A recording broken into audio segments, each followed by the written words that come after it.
In most developing countries, a majority of the population lives in rural areas. Most rural residents, and especially the poorest people, depend on land for their livelihoods. Laws that govern who has rights to land and how it can be used can help improve the lives of the rural poor. Or those laws can create barriers that allow only elite groups to benefit. After decades of violent conflict, Mozambique desperately needed a law protecting customary land rights while encouraging investment and development. Mozambique's experience drafting its land law shows how an inclusive and participatory process can lead to an innovative legal framework that meets those objectives. Mozambique's civil war devastated the country. The violence forced people from their homes and villages. Farms and businesses were abandoned, and the rural economy collapsed. Those families that remained depended on land and natural resources for their survival. After peace was declared in 1992, the government joined forces with civil society, academics, and donors to develop ways to help the country's rural poor rebuild their lives. The population needed secure rights to land, and those rights were at the heart of the discussion. Policymakers also knew the country needed private and public investment in rural areas to help restart the economy. Investment could build infrastructure, improve agricultural productivity, introduce new businesses, and create jobs. With these objectives in mind, Mozambique began the process of creating a new land law. Policymakers sought input from national authorities and experts, local officials, and NGOs working in small towns and villages.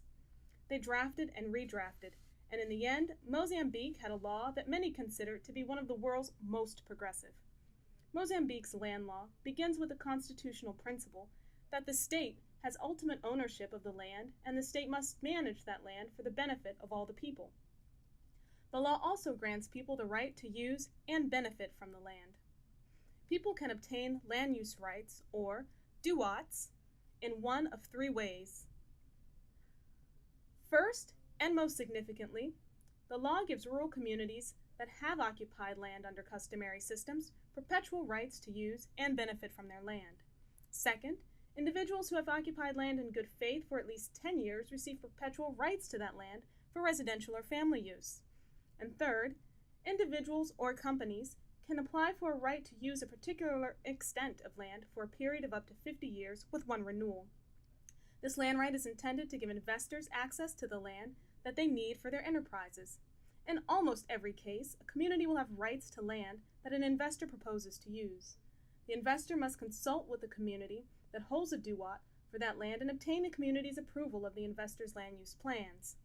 Only after the government has confirmed that the investor and community have reached an agreement will it approve the application and grant the investor the duat.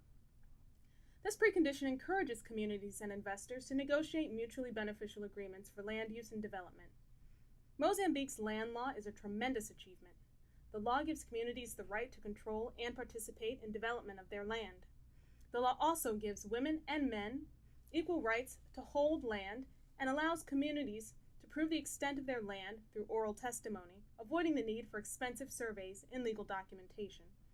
But enacting the law does not make these rights a reality. In order for the law to achieve its objectives of securing land rights and encouraging investment, implementation must involve communities, local officials, and prospective investors. These stakeholders must understand their rights and obligations under the law. Rural communities should be able to delimit their land so their rights are evident to outsiders. And local officials should have the capacity to assist communities and investors in negotiating mutually beneficial land use plans. Implementation of Mozambique's land law requires a sustained financial and staff commitment in order to engage all stakeholders in a revived participatory process. With the political will to see the process through, the vision of secure land rights and rural investment that inspired Mozambique's land law can become a reality.